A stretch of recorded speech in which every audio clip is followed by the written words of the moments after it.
Hale Media Group presents Go Blue Hoops, where Michigan basketball's past, present, and future all come together in one show.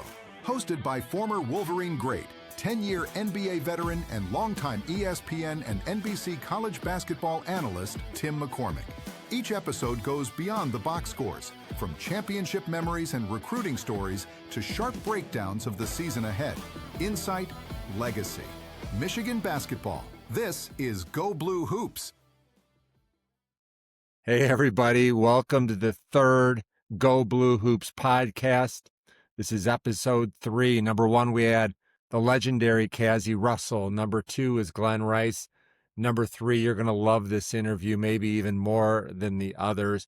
The General, Gary Grant, will join us for a fascinating interview. So Michigan is 4-0. Number 7 in the country.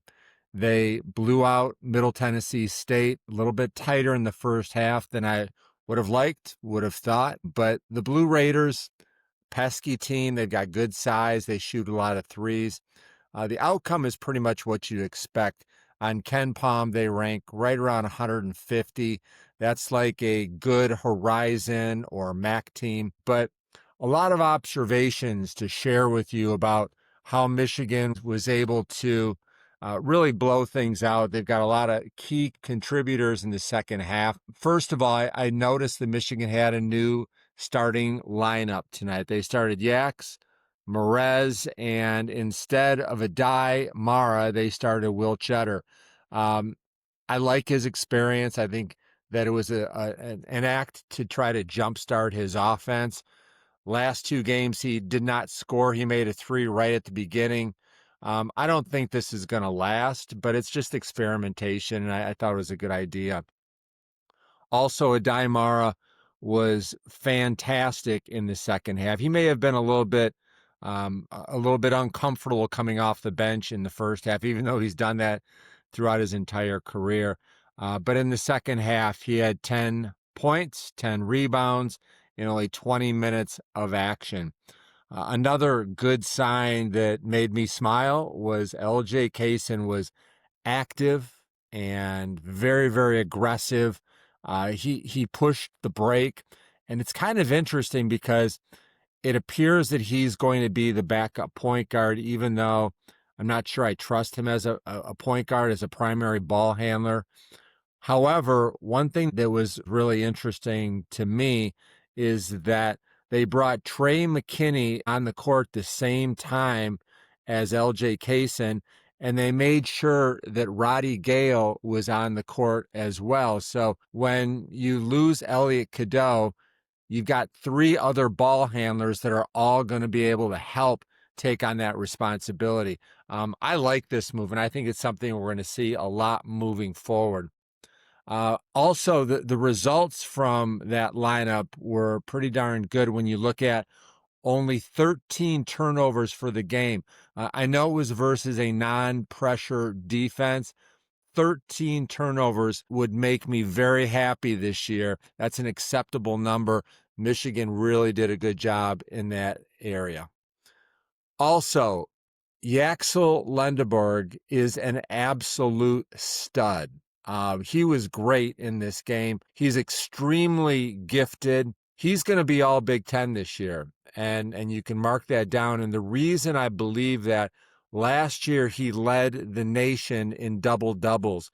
Well, he did it again tonight. His numbers: 25 points, 12 rebounds, 9 for 12 from the field. What I like about him is his poise, an excellent ball handler. He takes a lot of the ball handling responsibilities off of Elliot Cadeau and LJ Cason. He's such a strong passer. Would not surprise me if he gets a triple-double at some point this year. And when you think about his passing ability, his ball handling ability, and his defensive ability, he is really a complete player that is really starting to show his abilities. Also kind of interesting that we've had 3 different players already lead the team in scoring on given games, but it's been Yaxel the last 2 that has really stepped to the front. Offensively, Michigan is really growing a great deal, and we're finding out their number one strength, and it's their size and ability to get to the rim. Against Middle Tennessee State, once again, they go 6'10", 6'9", 6'8". They're big. They've got some physical guys, but Michigan was plus 38 points in the paint, plus 13 on the break, plus 10 at the line. They really dominated in the lane, and that's going to be their calling card throughout the year. Things are going to get tougher. Next up is San Diego State. Brian Dutcher, former assistant coach at Michigan, a really good defensive coach. They play a physical brand of basketball. A little bit of a shocker. I was looking up their scores tonight, and San Diego State lost their last game to Troy. I don't know who Troy is. I don't know a lot about them. I know that they have some NCAA appearances recently, but that was a shocking game. And then our next one will be against Stephen Pearl and Auburn. Bruce Pearl, if you missed this, was the head coach there, and he stepped down right before the season. Auburn was forced to give the job to Stephen Pearl. Thought that was an unselfish act by Coach Pearl to try to take care of his son. All right. What else? My biggest concern about Michigan continues to be the same thing that I've said in the first three podcasts. The three-point shooting just isn't good enough. It was horrific versus Wake. It was acceptable against TCU. And today, once again, 5 out of 25. Michigan outscored by 15 beyond the arc. They're getting really good shots. The ball movement, making the extra pass was really good. Namari Burnett, I expect to be the best shooter on this team, and he's 0 for 6 in his last 2 games. Also good to see Winters Grady get a chance to get some minutes. Ultimately, I think he's going to be a tremendous shooter. He's got great range, and at some point this year, there's going to be an injury. Winters Grady is the 10th man, and Dusty May appears that he's going to play 9 in the rotation. If you get an injury, some major foul trouble, I think that Winters Grady is going to get a chance to help out. Last thing about the Middle Tennessee State game, it was by far Michigan's best defensive effort. When I watch a basketball game, there's 3 things that I want to see out of good defensive players. Number 1, contain the ball. Don't let a blow by get to the rim. It breaks down your defense, causes foul trouble. Number 2, very important that you contain and then contest. If you contain the ball, guys are going to have to shoot perimeter jump shots. Michigan did an exceptional job of closing out on shooters, and they did not foul, which I thought is a really good sign of Michigan's defensive growth. And then the last thing is communicate. And Will Tschetter is as good as you're going to find in the Big Ten, talking, keeping his guys engaged. And it's contagious because I saw all of Michigan's defenders really connected. I guess that could be the 4th C. But the first half, Michigan gave up 30 points. Second half, 31 points. Low fouls. The Blue Raiders shot 30% from the field. A lot of things to like from this Michigan ball game. When Gary Grant stepped onto campus as a freshman, many wondered, how is he going to get along with the judge, Antoine Joubert? Antoine was a senior. He was a point guard, same position as Gary Grant. Well, we had a pretty good glimpse of what was going to happen on Gary Grant's official visit. They went to Dooley's. It was the judge and Butch Wade and Richard Relford. Antoine shared this story with me, and he said they were hanging at Dooley's, and all of these girls came up and they wanted to speak to Antoine and meet Gary, and Rich and Butch are good guys. And as soon as they all got there, the general said to the judge, I like this. I think I'm going to Michigan. And they hugged it out, and the rest is history. And they were ranked the number 1 backcourt in all of college basketball that next year. And they were called the Judge and the General. I've got a great interview for you right now. The favorite part of having a podcast is being able to share the stories of true legends, guys that I've admired, players that I've gotten to know, become friends with over the years. And today, trust me, I've got an interview with somebody that you are going to love if you don't know him. He's lived an exciting career, amazing basketball player. I think the best defensive player in Michigan history. And I'm going to go ahead. I wrote down some facts about him. 4-year starter, All-American in 1988, two-time All-Big Ten, started 128 of 129 career games. Sit down, you might want to rest. There's more. Sweet 16 in 1988. Number one all-time Michigan assists. Number one all-time Michigan steals. About 10 other records I don't have time for. 13 years in the NBA, a Michigan Hall of Honor recipient, and one of the truly greatest players in Michigan history. Gary Grant, the General. How you doing, man?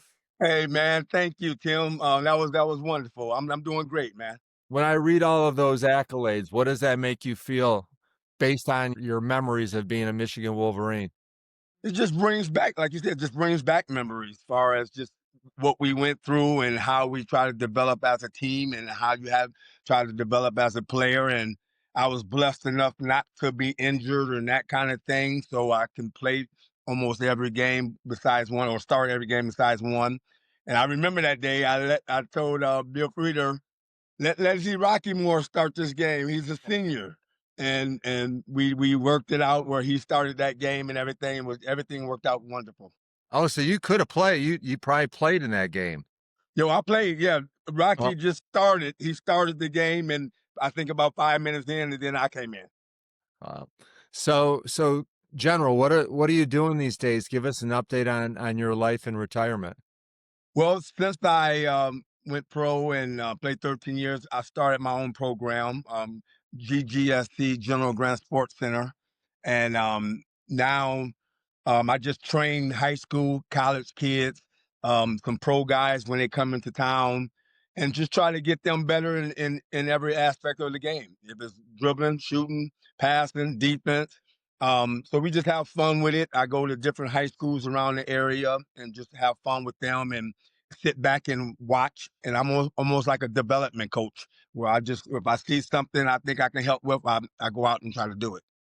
Gary, you always played like you were a coach on the court. What is your philosophy like as you go out there and work with these young kids? I'm more of a coach where I like to pass and cut all the time. And I think if you work that in your system where you ain't holding the ball, one guy holding the ball, dribbling, just pass and cut and get downhill and make plays. That's how I teach my basketball on the offensive end. But then I also do the defense. I'm always having people in the right positions to try to help out, especially if it's a guy on another team that is hard to guard. So I try to teach offense, defense in a philosophy where it makes it easy, but it's a team setting.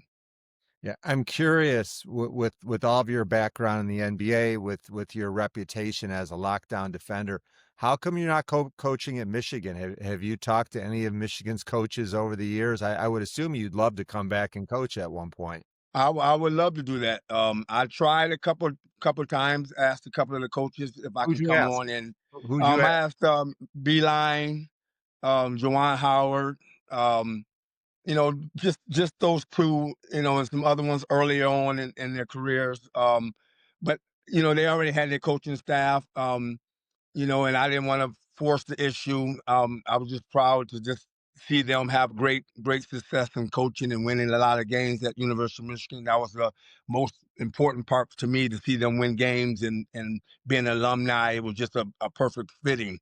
If I could have got on an opportunity to be on one of those coaching staffs, it would have been an honor. And even today, if it can come to grips where I can end up being a assistant coach now or even a head coach down the road, I would love to do that. So you were sharing with me that you've got a really exciting coaching opportunity coming up pretty soon. Where are you going? What are you going to be doing? I am going to the Philippines, Manila, offered me a great job to be a development coach for the 16U, 17U, 18U, and their national pro team that's going to be getting ready for the Olympics in 2028. So I'll be working with all those type guys and getting, everybody online and trying to, develop them. And my job is going to be easy because it's more like they just want a lot of the players from that age group to try to go Division I in the States. So I'm just going to work my butt off for trying to get their handles right, the shot right, work on the defensive end, and hopefully some of these Division I schools here in the States can pick them up, and I've done my job. General, I took a trip to Manila back in the 80s. I don't know if you've ever been there, but that's third world. Like there's chickens running around the street. Kind of crazy there. Have you ever been there? Are you mentally prepared to coach there? Yeah, I've never been, but I'm excited for the opportunity. And I'm gonna use this for a stepping stone. I'm gonna go there and work my tail off, and then if it leads me to other areas in Asia, to China, Japan, different other teams, Thailand, whatever it is, I'll do that. Or if I can stay over in Europe and be over in Greece or Spain or France or something like that as well as a head coach somewhere. So it's the stepping stone.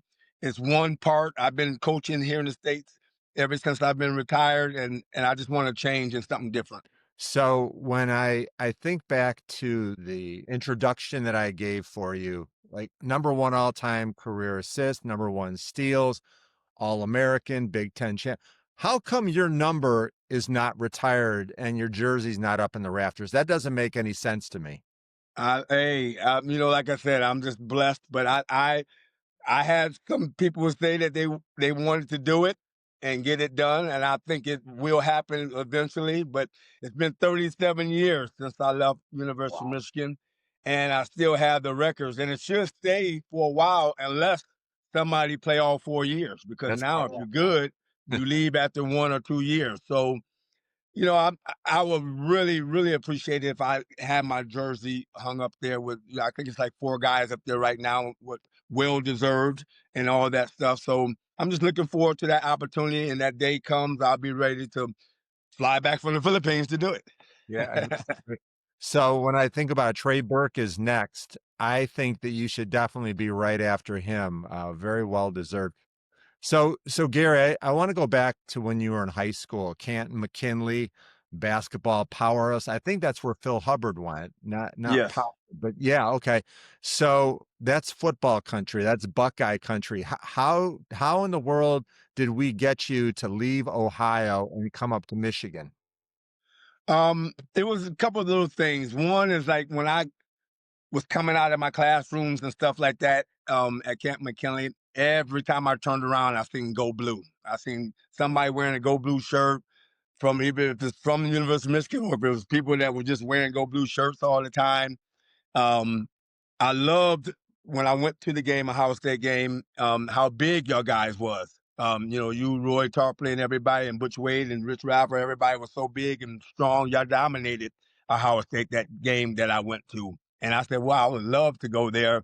If I missed a shot or do something, y'all clean it up and do y'all thing. So it was an interesting time to leave Ohio because they wanted me to be there so bad.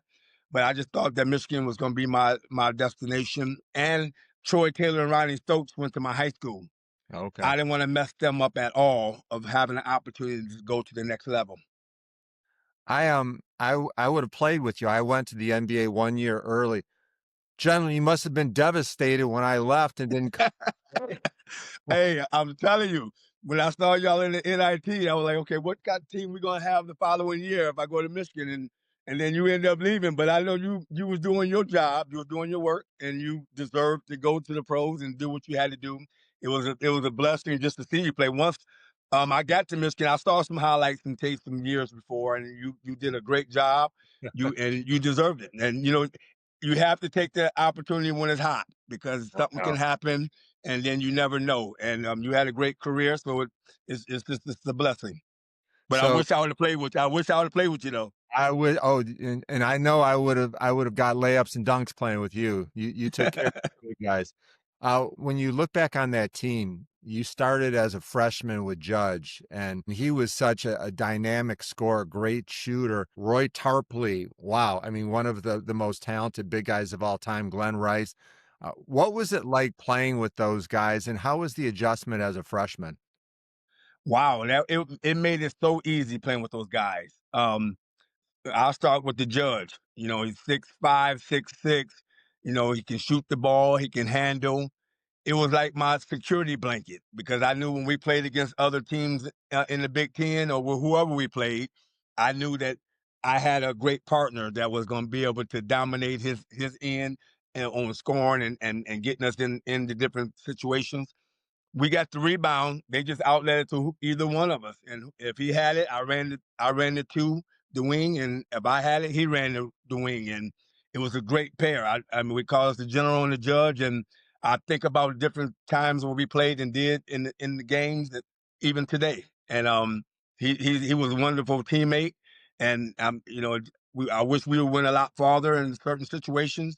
It would have bettered both of us at that time, but I love playing with him, and especially Roy. Roy throwing it down to him, that was a bucket every time we threw it down to him. So it was just a fun time to play at the University of Michigan. I heard you say General and the Judge has got a great ring to it. I'm curious, where did the General nickname come from? And do people call you that when they just see you on the street now? Yes, I got it from high school. I remember the day too because it was a nice little ring. I think it was one game we was playing on the road in Akron. Um, and we was down by like 10, 12, 14 points, and I was in foul trouble, and coach put me back in the game, and we just started rolling, and we ended up winning the game at the buzzer.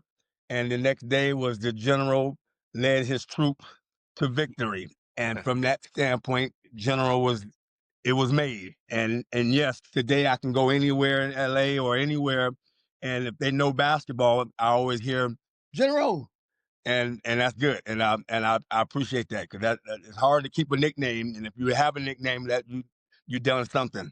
Yeah. I want to go back to your high school career. I know that you were strong, quick, athletic. You probably could have been like a really good football player. Did you play other sports when you were growing up, when you were in high school? I played baseball. I played baseball. That was my first love growing up at first. And I got drafted by Kansas City Royals and Milwaukee Brewers coming out of high school, which I would have played on their farm team instead of going to a college to play basketball. But I decided, no, I want to go play basketball. And it was more about the crowd. I might hit a home run and I get like 50 alumni standing up clapping. But when I hit a jump shot or a steal in the game, we had 5,000 people at our basketball games that were going crazy and gave me chills. So it was a no-brainer for me at that time. So that's why I chose the University of Michigan. But yeah, I did play baseball. I need the breakdown. Were you a power guy, steals, better with the glove? What was your position? Give me the breakdown, General. I ran. I was a center fielder. I ran almost everything down, so they didn't want to hit it near me. I had a good arm where I could throw people out from second, third, home. I was a great hitter, and you can call it a power hitter, but I was a great hitter. A lot of home runs, a lot of doubles and triples throughout my career there.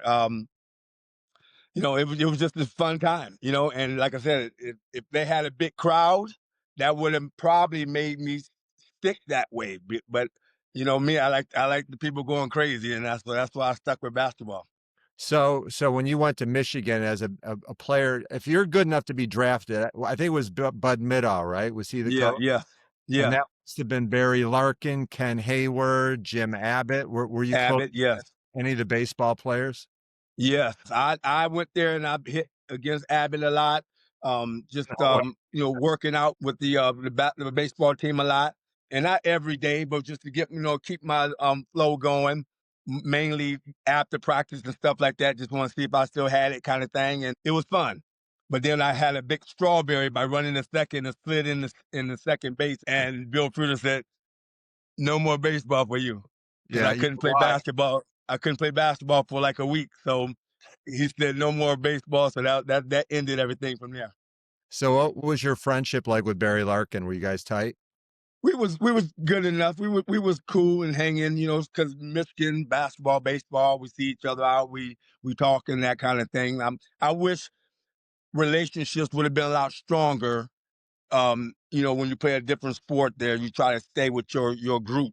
But Mhm. I wish I would have hung out with him and a lot of the football players a lot more, just to be together and then have that same relationship after you retire from the University of Michigan.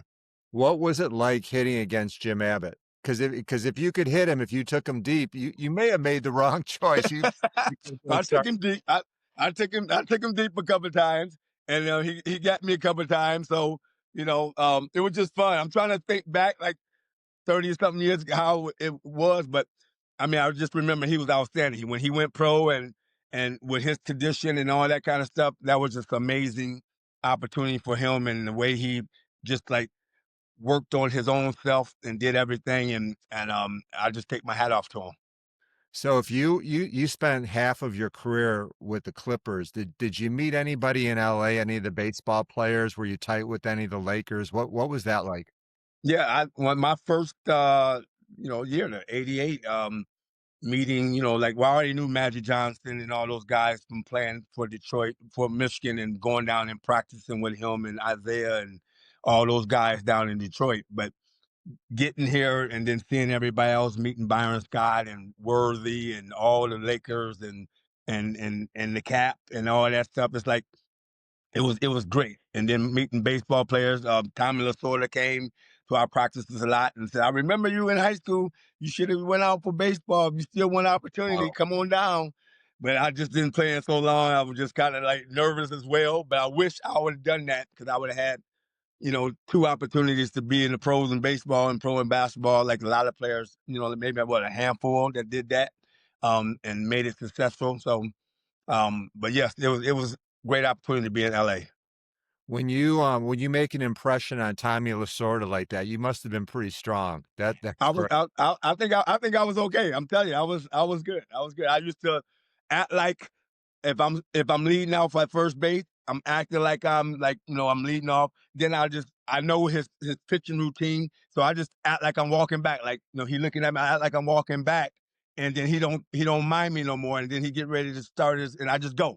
And by the time I go, he already in his motion pitching. By the time the catch, I was already like 3/4 there. So I used to do that a lot. And so I love to steal and do all that kind of stuff, and just having fun with it. It was a good opportunity for me. So I want to talk a little bit more about basketball since this is a basketball podcast. You were the best player defensively in the Big Ten, maybe the best overall guard in Michigan basketball history. Who was the guy in the Big Ten that you played with that gave you fits, the hardest guy to cover? Ooh. Wow. Skiles was really hard to guard, just because he can handle. He had that grit of, not backing down, and he had that attitude of just, nobody can stop me kind of thing. So he was really tough to guard. Um, I say Steve Alford, because I had to run off like maybe 10 screens every time down the floor to try to catch him and try to stop him from having the ball and that kind of stuff. And if I was like a second late, it was too late. He had the shot up and he could have made it. Troy Lewis, the same kind of way. So, Purdue. a lot of them gave me a little fits here and there. But I tried to study the game and see what their tendencies are, and what I can do to knock some of their power off. And that's what I did. Yeah, General, when we were growing up, there was a lot of mentoring in the summer and the off season, learning from players that play our position. Who are some of the NBA guys that were strong impacts for you when you were learning how to play? The only one, it was Isaiah Thomas. I used to come from Ann Arbor. We go down to Detroit and practice with them. He always had like Mark Aguirre. I think that's before Mark Aguirre just became Pistons. And they won the championship that year. I used to go down and work with him, Magic, and we just do drill work. And we go 1-on-1 and that kind of stuff. And they the one that gave me my nickname Black Gold. And because I thought I was like rolling with a gold chain, and all I was doing is being dark and dark, and they kept calling me Dark Black Gold. So those were the guys. Magic and Isiah gave me that opportunity to learn really as a pro, and wasn't a pro yet, but trying to learn how to be a pro, and it made my transition easy. What are some things that you learned from Magic and from Isiah Thomas? Just slowing it down. Like I used to like try to go so fast and get through, and maybe I had a lot of turnovers by trying to force things, and just sitting down watching them coming off pick and rolls and stuff like that, and the way they did it real smooth. I wanted to try to do the same thing, and it helped me a lot because once I got into the pros, anybody I played against, I was comfortable, I was confident, and my first couple of years was really good until I broke my ankle after never being hurt in high school and college like that. And then I break my ankle my second year in the pros, and gave me a little setback from that point. But I wouldn't complain about my 13 years at all. You played in the golden age of the NBA. I know with your swagger, a little bit cocky at times. I know you played a lot of matchups against Michael Jordan. Do you have a story about playing against Michael? Well, that's I mean, that's the greatest basketball player I've ever seen. He talks so much trash, and you can't do nothing about it. If he says he's going to score 35, 40, that's what he does. But just being around him, you have this like Earl. We out there practicing, warming up, and people clapping just a little bit. The next thing you know, you hear a big old roar. And that's just him, MJ, walking out on the floor, and just his demeanor and the way his aura was, and the way that he handled himself on the floor. It was just a beast. I had the pleasure of playing All-Star games and stuff with him, um, in the summertime All-Star games, not the NBA All-Star games, but summertime, and being in a locker room with him and him talking smack to everybody, and then go out there and have fun and chill. That was really a time in my life watching the best player in the world play, and it was awesome. So, General, let's go back to when you were at Michigan. Your senior year, you're an All-American, All-Big Ten, Defensive Player of the Year. But the next year is when they won the national championship. Glen Rice went off, such a balanced team. What do you think about your mindset at that point? Were you mad that you couldn't be part of it, or were you happy to get success? No, it was great. It was great for them. I always say I groomed them to win. And I still stand by that because the year before I think we lost to North Carolina, I had a triple double, the first one of the triple doubles in college basketball, like one of 5 or 7 or 8 players that did that, and it was not just 10, 10, and 10. It was a little higher numbers, but we just ended up losing. But I knew they had the opportunity to be good like that. Glen Rice is a beast. I mean, he can score. He got on a streak of scoring like 30 something points a game. Like Sean Higgins stepped up and got a rebound at the end of one of those games and made the layup. So everything have to go right when you win a championship like that. And when I was playing there, we always had like little mishaps that messed us up, whatever. And but I was happy for them because I was cheering like crazy. And once they had the opportunity to win it all, and Seton Hall and Ramil Robinson was at the free throw line, I was like cheering them on just like I was there. And when he hit it, I felt it just like they did. And I wish I would, did that with them as well because we was all like family at that time. But I was really happy for him. I think back to your coach, my coach, Bill Frieder. What did you see in Steve Fisher when he was an assistant coach that maybe made you think, yeah, this guy can handle the bright lights and get Michigan a national championship?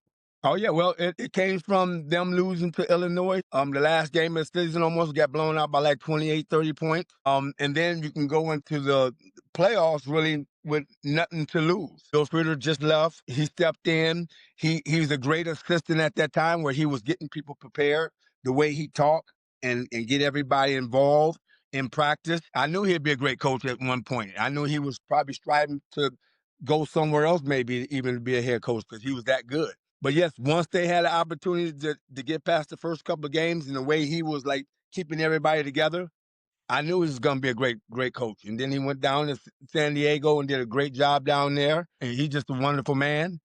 And I'm glad he had his opportunity and he won it. Just one of those years that everything was falling their way in the playoffs. And with Glen Rice shooting the way he was shooting, it was destined. All right. So think about the fact that Jalen is probably listening to this. So is Glen Rice. Who wins a game? Fab Five or the national champs of '89? Ooh, um, oh, that was hard because Jalen, Weber, and those guys, and King, and all those guys, they was good, but they were just young. I would go with the '89 national champs because I don't know if anybody could have guarded Glen Rice, but then you can also say they got Chris Webber, who was going to be able to guard him, but they had big bodies, Lloyd Vaught, Mark Hughes, that can just bottle him up a little bit. Jaden Rose would have got his points, just because it's hard to guard the lefty anyway, and he would have been scoring. But Ramil Robinson would have did his little thing. So I think the '89 team would have won the championship or beat them. All right. So we're in the home stretch here, and so I've got some quick hitters, like we're on the Okay. break, okay? So I want, Okay. what did you study at Michigan? What did you get your degree in? Kinesiology. Nice. What was your hardest class? Just moving body pieces when you had to learn the different body pieces and functions of it, and it was just killing me. Anatomy? Yeah. Anatomy? Yeah. Gotcha. Who is the biggest game on your schedule? I think it was Indiana. Oh, I would have guessed Ohio State. No, because they was sorry. We beating them all the time. What was the most points you ever scored in a game at any level? 75. Wait, what? 75 points when I was 12 years old. Did you in the 32 and over league, and they let me play in it, and I scored 75. did you have any assists in that game? Probably 2. What was your NBA career high? My 39 against Golden State. Good. Wow. What was your favorite pregame meal? I love pasta, spaghetti, pasta. I love it. Okay. What dorm did you live on campus? I think I was on the west quad. I think it was on the west side. Yeah. Yeah, I was West Quad too. Do you remember what house you were in? No. Okay. No. Who was your closest friend in Michigan basketball history?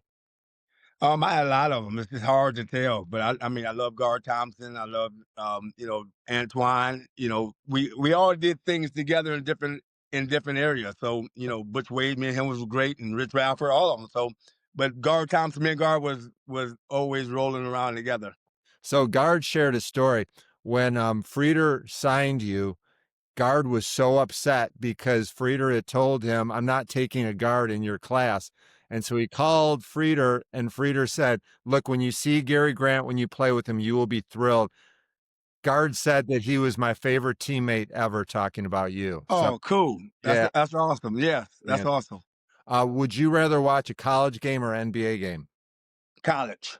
Got it. Gary, why did you wear number 25? That was just the number at the time. I didn't really have no reason. I just picked 25, and I think I had 24 and 25. And I had those same numbers in high school, so I just kept it. Who's your favorite Michigan athlete from another sport? I love Garland Rivers. Wow. Okay, that's a good one. Yeah. And then last, when you think about Michigan, what it did for you, what stands out? How did Michigan help the General? The relationships that I have now with the business world, the alumni association. I go almost anywhere in any city and state, and I meet people and hang out. So the relationships is the biggest part. And that's why I wish I could have done a lot more at the University of Michigan. So I would say relationships. You are truly a Michigan legend, and it's been a pleasure to catch up to the General. And Gary, next time I see Ward Manuel, I'm going to say, how come the General doesn't have number 25 up in Michigan's rafters? It definitely belongs up there. And did you just say that they're getting ready to do Trey Burke's jersey? Yes.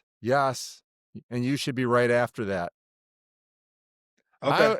I hear you. I hear what you, I see the response, but it's going to happen. It'll happen someday. All right. Well, All right. Hey, go blue. Hey, thank you, Tim, for everything. And it was a pleasure. And anytime you want me to talk again, you let me know, brother. All right. The General, Gary Grant, have a great day. Good luck in Manila. Bye. All right. That's a wrap for episode number 3 of the Go Blue Hoops podcast. If you want to find us, recommend us to friends. You can find us at Hale Media Group. Also, big week coming up, San Diego State versus Michigan, Auburn versus Michigan. And next week, my guest for you is the sweet shooting Duncan Robinson of the Detroit Pistons. Thanks, everybody. If you like this kind of content, please like, share, follow, and subscribe. And as always, go blue.